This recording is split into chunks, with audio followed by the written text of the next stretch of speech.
expanding your mind. Conscious.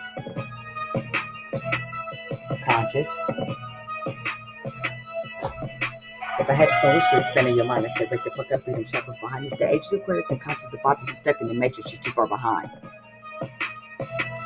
You're too far behind. If I had so wish to expand your mind, I said, wake the fuck up, leave them shackles behind. It's the age of Aquarius and conscious of Bobby. You stepped in the matrix, you're too far behind. You're too far behind. Reason for the collective to start with reflection, eventually expanding your conscious collective. Protecting your energy must be selective. You gotta protect it. You gotta protect it. You gotta protect it. I'm protecting my vibe at all costs. I can't lie. If you killing my vibe, I'm gonna have to say bye. I'm gonna have to say bye, cutting several. All times I could delete a scene, cut you out of my life. Yeah, cut you out of my life. Motivation depends on yourself, or this help us to turn other vibrations before itself. Look around at the life you created yourself. What was birthed from your thoughts is a mere manifest. It's a mere manifest. If I had this one wish, be expanding your mind, I say, wake the fuck up, leave them shackles behind. It's the age of Aquarius and conscious of Bobby. You stuck in the matrix. You're too far behind. You're too far behind. If I had some wish to expand your mind, I say, wake the fuck up, leave them shackles behind. It's the age of Aquarius and conscious of Bobby. You stuck in the matrix. You're too far behind. Way behind. Astrological expert, interpreter, and charts is empowerment tool. It's a guide to start. Numerology, carrot, and tarot I do is the things that be used as empowerment tools. Empowerment tools. Astrological expert, interpreter, and charts of empowerment tool. It's a guide to start. Numerology, coaching, and tarot I do all the things can be used as empowerment tool. Empowerment tool. Astrological expert, interpreter, and charts is empowerment tool. It's a guide to start. Numerology, coaching, and tarot I do all the things can be used as empowerment tool. Empowerment tool. Yeah. All is love, I am giving it freely. There's a vibes on mission, I am hurt, do you feel me? Yeah. If I had this one wish to be expanding your mind. If I had this one wish to be expanding your mind. If I had this one wish to be expanding your mind, I say, what the fuck up, leave the shackles behind. Yeah. Leave them shackles behind. Why? It's the age of Aquarius. Second to matrix, you're too far behind. Blue, I shed it. That'd be nice. Yay! You go, girl.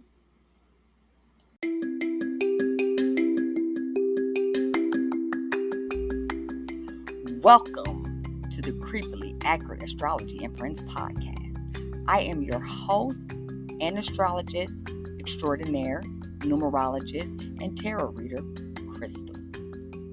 And this is the podcast where we're diving deep into the realms and the mystic energy of astrology, numerology, and tarot. We are going to wow you with how creepily accurate these placements can be and how they associate with your life alignment, how they can empower you, wow you, and mystify you. Yes. So this podcast is all about learning, embracing ourselves, and having some laughs and some fun. Thank you for tuning in. And namaste, my baby.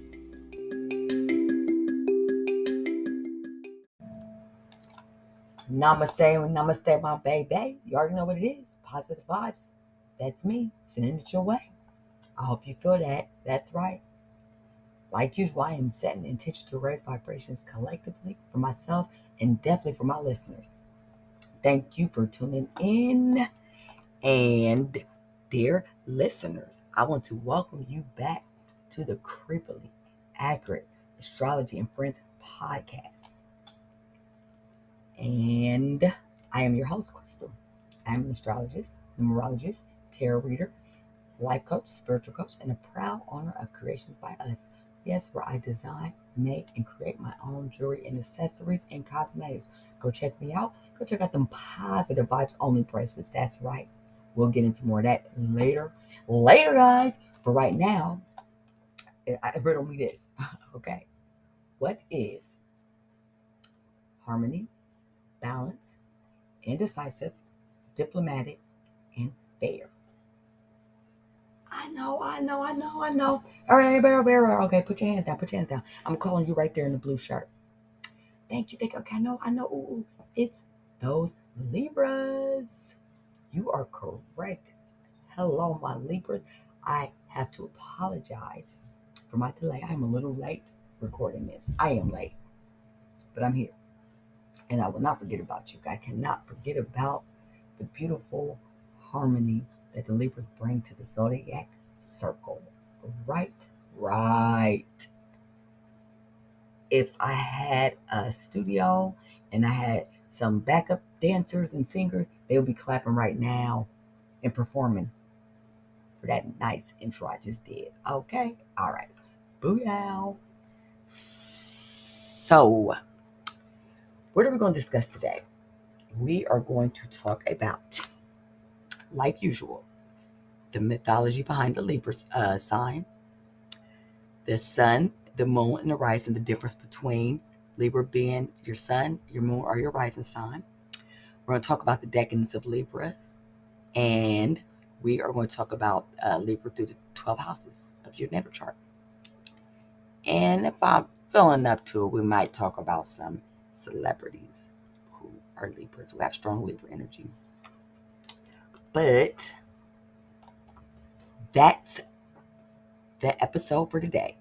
So if you're a Libra or Virgo and you just now tuning in, go check out my Virgo Leo episode. Also, I have the 5 astrological wow factors of why astrology is so damn creepily accurate. Check that out. That's the truth. That's the gossip, my baby. You feel me? Okay, so anyways, guys, for real, honestly, so to truly understand a Libra, we got to start with the mythology. And here's why the mythology is so important. Because people remember stories more than they remember certain details, especially when you think it's a lesson that you need to learn or something, or some school assignment. It's hard to really catch that. But if you're a story, that'll catch on quicker. So the glyphs in the glyphs represents some part of this the myth for the zodiac signs. So I know for me, when I was learning astrology, I thought I need to know the myth behind all these signs. And it was easier for me to remember them like that because I remember the story a little bit. Not all of them, but the basics of them. So that's why I always like to talk about the myth behind it, if that makes sense, if we're clear on that. Okay, so let's start with Libra is associated with the scales of justice and balance. And the ancient Greeks, the story of Astrea, I believe that's how you pronounce it. And this was the goddess of justice who brought harmony and balance to the people, to civilization. Right? So it's a few different myths behind the zodiac sign, if I'm being real honest here. And I got a few of them here. So the Libras, the actual glyph that represents the Libra, which is the zodiac sign glyph, that is the scales. So you have the balance scale. So which represents the harmony and justice. And this is deeply rooted in Greek and the Roman tradition. So the goddess of justice, I don't want to keep pronouncing her name because I might be saying it wrong. But I'm going to say it one more time. It's Astrea. And that is Astraea. So it can be tracked back to her. And she was the Greek goddess of justice. And she was the daughter of Astraeus and Eos. These names, buddy. Like people that got us beat. So the Titans of the Dusk and Dawn.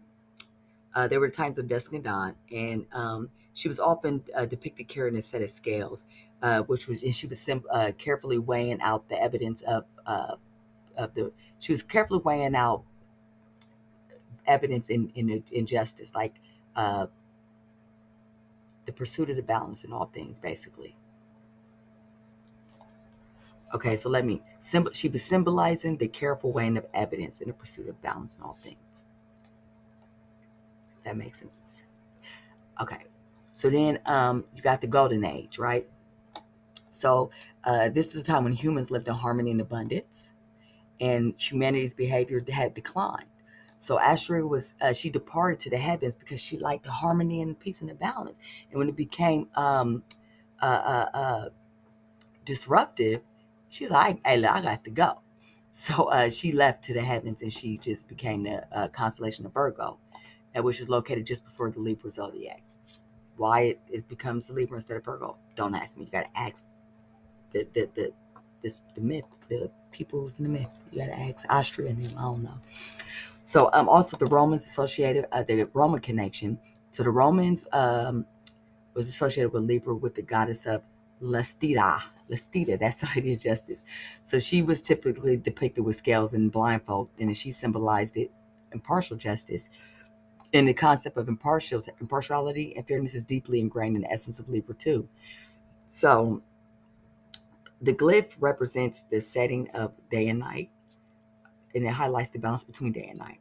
And this is a reminder of an equilibrium, as the length of the day and the night are equal during the equinox. And this is what occurs when the sun enters Libra. So basically, in summary, Libra symbolizes and draws on the ancient concept of justice, balance, and harmony. The scales represent her quest for fairness and equilibrium in all aspects of life. So Libra, she is known as diplomatic, fair-minded, and have aesthetically attuned qualities. The importance of balance and justice in the life of the ones that was influenced by Libra is rich in mythology, and it's really embedded in the horoscope of us, a person who carries the Libra energy, for sure. So that is the myth. Now let's talk about the properties and characteristics. So Libra is a cardinal sign, and Libra has the element of air. So a cardinal sign that means Libra likes to start things. They're good at starting things. They're good at taking the lead. They're good at initiating. They're good at creating. They like to move, inspiration. Um, the air element is communication intelligence.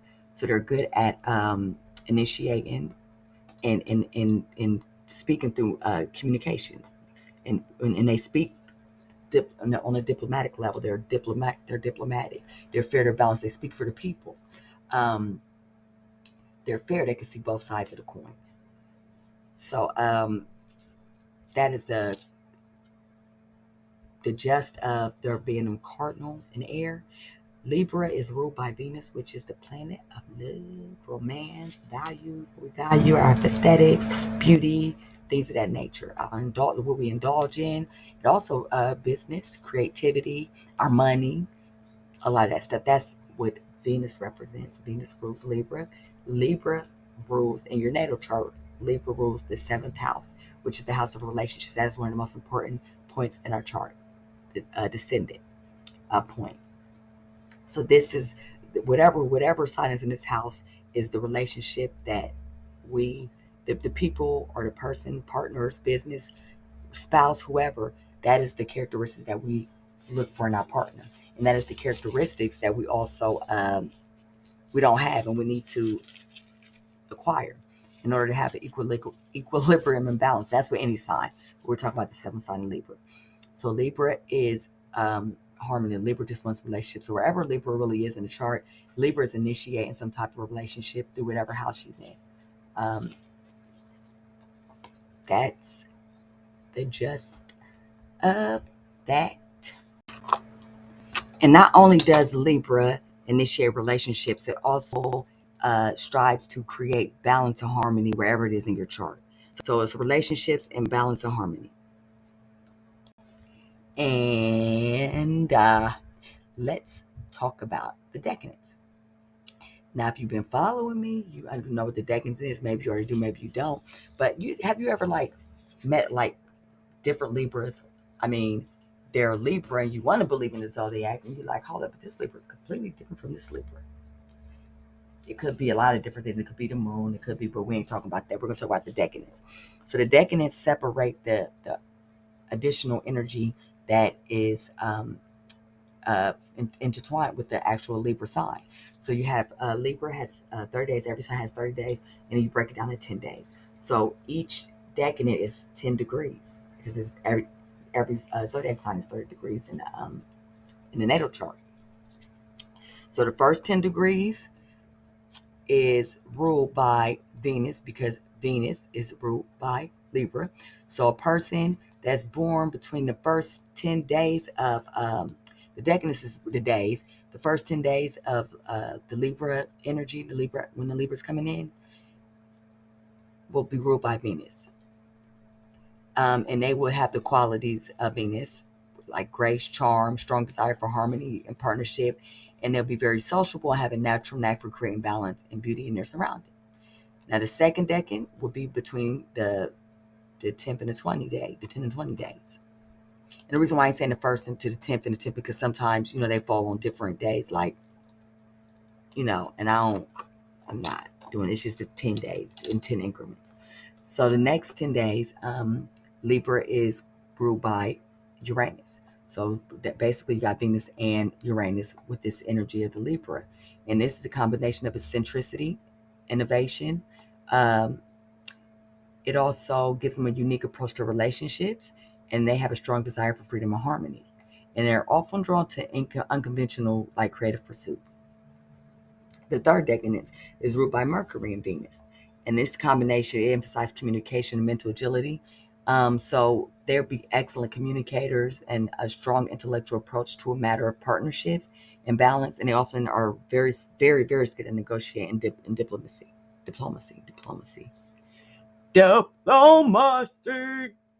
It's important to remember your decadent. No, it ain't that important. Your decadent. I'm just joking. I mean, it's good to know. All this stuff is really good to know, especially if you're an astrological junkie like I am. So those are the decadent.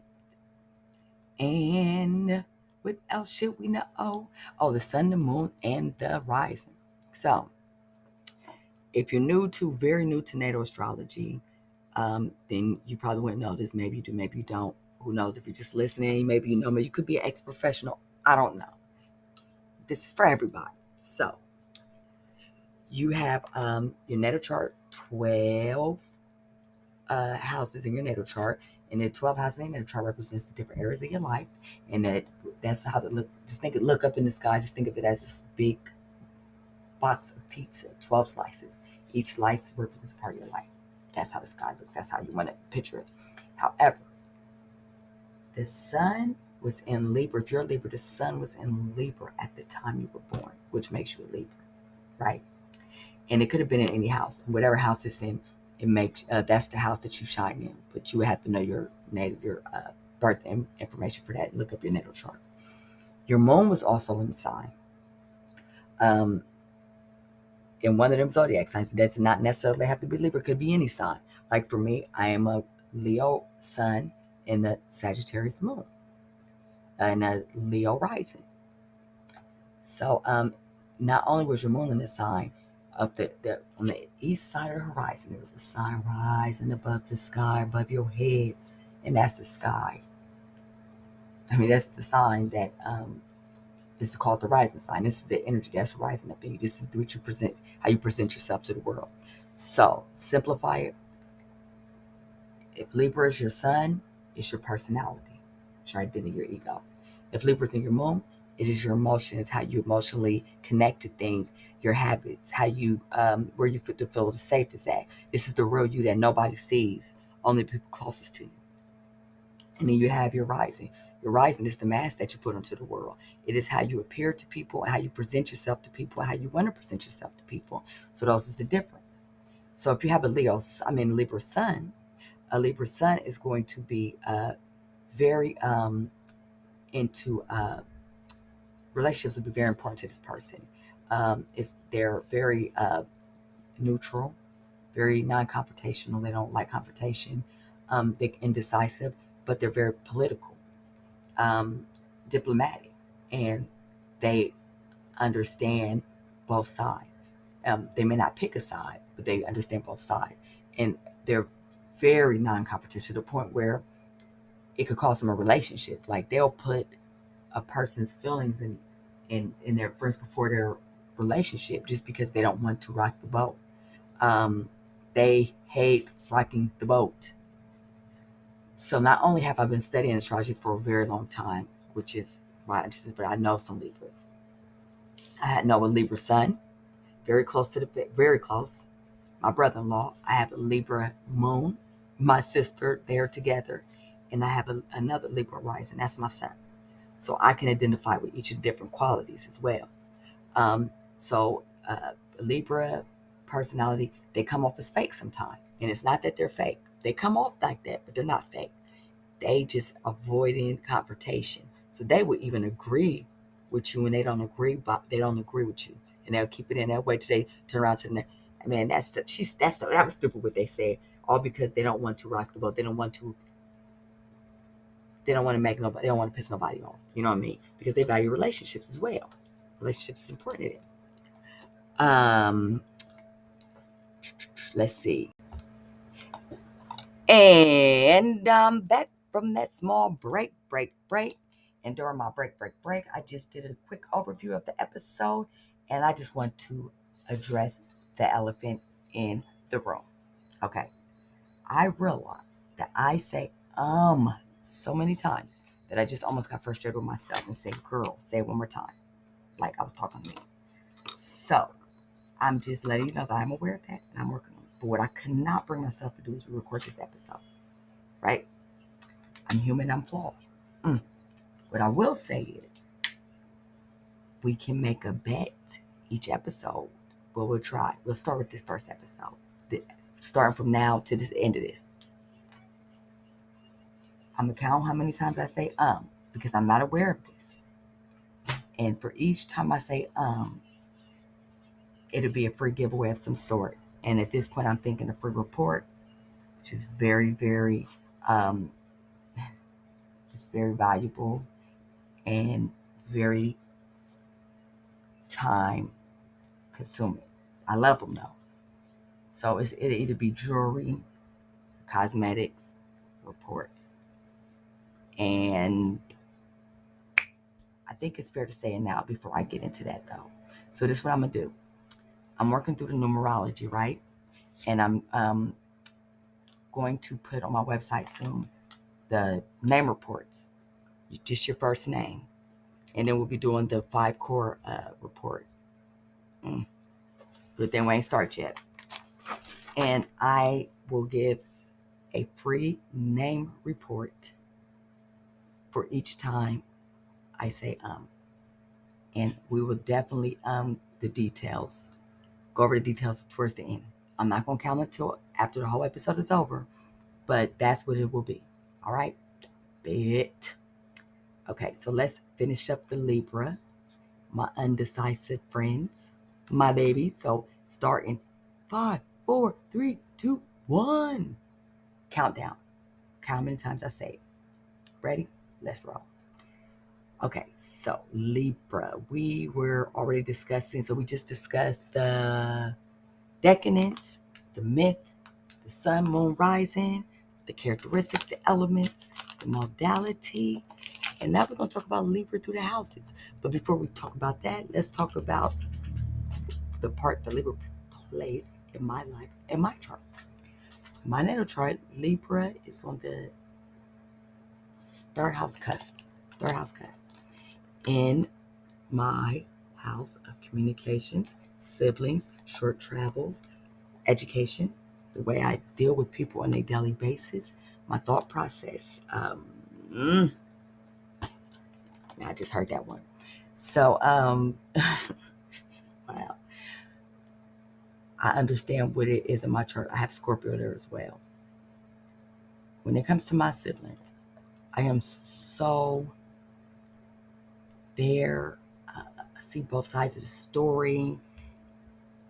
It's like harmony and balance with my siblings. And I'm typically like that in communications, period.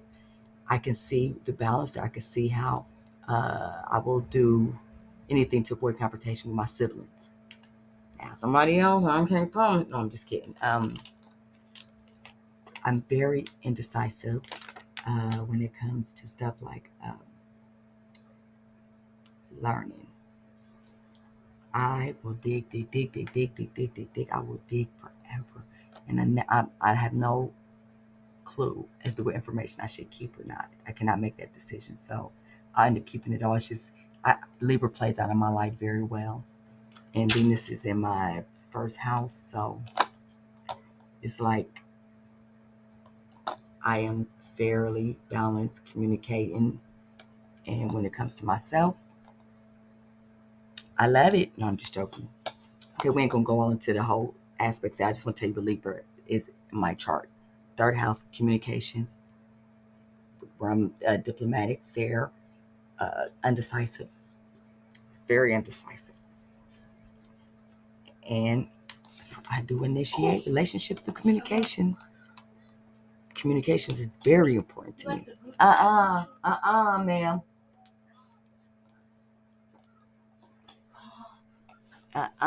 No, ma'am. Who you calling? Ghostbusters. Okay, so let's go through the houses of Libra and start with the first house. So the first house is who you are, your personality, your appearance, your physical body. It's your house. It's all about you, boo. It's all about you, boo. What you talking about?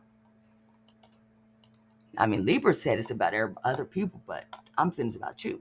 I'm just kidding. So Libra in the first house, this means you're charming, diplomatic personality. Yep. And you see harmony and balance and your self-presentation. And people see you as gracious and fair-minded. Now, with Libra in your second house, you value material things, aesthetics, and you value finances and financial security. You may have a strong desire for financial harmony and enjoy investing in beautiful things. Third house, communication is a strong suit. And I have a way with words, or you have a way with words, and excel in bringing diplomacy and charm in a conversation. And you're very close with your siblings and neighbors, and they probably play a significant role in your life. If you got Libra in your fourth house, cusp, you seek harmony and balance in your home environment. Your relationships at home are very important to you, and you more likely to peacemaker at a home. The fifth house, creativity, love of art, romance. This is the house of fun and affairs. And you probably approach love affairs with a sense of balance and grace. And you may also be drawn to creative pursuits and enjoy expressing yourself through creative arts, being on stage, things like that. The sixth house, Libra, this highlights your work, health, and routine. Libra likes that. I'm just joking. That's Virgo's thing. So you seek balance in your daily routines, and you're excellent at maintaining harmony. And the seventh house, we already know that's emphasis on partnerships and relationships. So this is where you thrive and you initiate relationships through harmony and balance. And the eighth house, desire for transformation experiences, and you may seek balance in intimate relationships. And maybe you could be drawn to financial matters or investments and drawn to other people's money. You may value other people's money, other people's stuff. You feel me? Okay, and your 10th house, public image is very important to you. And you're good at anything that has to do with law, being diplomatic, arts, and this is how you present yourself to the world publicly. Your reputation is probably comes off as being harmonious, and you're a balanced person and fair, and you're able to argue both sides of the fence. And the 11th house that's about social connections and friendships. So this is significant with Libra in the 11th house. You feel me? Because you're already a peacemaker, and then now you're the peacemaker within your circle, the social circle, the community environment, and you value cooperation and balance and group dynamics. 12th house, Now, this right here, this is your hidden strengths of your inner spirituality. So you might seek balance through meditation, spirituality work, and being behind the scene. There could be a desire for harmony on the soul level. That is right. And this is just a small detail of Libra through the 12 houses. Starlight, star bright. First time I see tonight. Starlight, star bright. Yeah. All right. Dun, dun, dun, dun, dun. This is the celebrity section. Let's talk about some famous individuals known for their strong Libra energy. Let's holla at my girl, Serena Williams. And who was Serena? She's one of the greatest tennis players of all times, baby. Okay, so the Libra influence on her chart is strong. Her sun is in Libra. And this kind of shows us off. She shows us off on the court with her grace and elegance. She has a sense of sportsmanship, fairness, and she drives for balance and harmony and complemented by strong competitive spirit. So her drive for balance and harmony is like complemented by her, basically by her competitive nature, and she shines. Your Libras, whatever sign your sun is in, that's what you're supposed to be doing. That's your purpose. That's how you shine. That's the house is in is where you shine. So she probably somewhere in the sixth house or something. Her son's probably in the sixth house or something like that, or in the 10th house. Yeah, I can't remember. I didn't jot that information down. And Catherine Zeta-Jones, she has a son in Libra, and she's also known for her grace and beauty. And she's known for being diplomatic and charming on and off screen. Who else? John Lennon, the legendary musician and peace advocate. He was a Libra, and he carried themes of peace and love and unity in his music, right? He had a commitment to social justice and peaceful activism, and this also very much reflects the Libra emphasis on fairness. So, guys, people, my friends, Libra is over, and I am late, but I made it. And I want to thank you so much for tuning in, because guess what? This episode is done. It's over. I got my Libras out the way. Woo woo on the Libras. I appreciate and I'm grateful for your listening. And I tell you why, because your time is valuable and precious. So I try to make it make sense. You feel me? And I want to close this off by sending nothing but positive love and vibes your way. Also, please go check me out at Creations by Us, the website inspiredvibrations.com. Check out that jewelry, that positive vibe jewelry. If you ain't trying to raise your vibrations, what are you doing? Always remember, never forget. If you don't remember anything else, remember this. Your energy is very, very, very important. You got to protect with everything you got. Right? We at Creation by Us made a vow to protect your energy. However, you also need to protect your energy like the Secret Service protects the president, but not John F. K. You feel me? We know how that went. Anyways, with that being said, I am out, my good people. Catch me in the next round.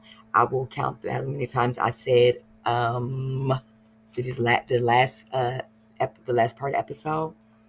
And I will, how we gonna do this? Oh, I will announce it in my next episode, or you could just subscribe and, I'll send it in an email. However, I will get this out to you guys very soon. You can count if you want to count, but I'm definitely going to count. And I will let you know. All right. Namaste, my baby.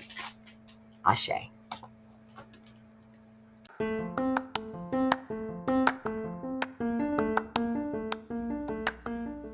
All right, my lovely ones, before we say goodbye, dear listeners, We want to thank you for joining us on this mystifying journey through the realms of Creepily Accurate Astrology and Friends podcast. We hope our insight and laughter has left you both intrigued and entertained. Now remember, as you navigate the mysterious tapestries of life, let the wisdom of the stars guide you, but always with a sprinkle of humor. Embrace the uncanny accuracy of astrology, numerology, and tarot, and let it add a touch of enchantment to your everyday experience. Stay tuned for more intriguing conversations, hilarious anecdotes, surprising revelations, and episodes to come. We invite you to continue this adventure with us, exploring the depths of the cosmos and the endless possibilities that lie within. As a farewell for now, may the stars continue to illuminate your path, and may the laughter we've shared linger in your hearts. Until we meet again, keep smiling, keep believing, and keep embracing the magic that surrounds you. Thank you for tuning in to Creepily Accurate Astrology and Friends podcast. And remember, the universe has a sense of humor too. Goodbye for now, and may your future be filled with delightful surprises and laughter.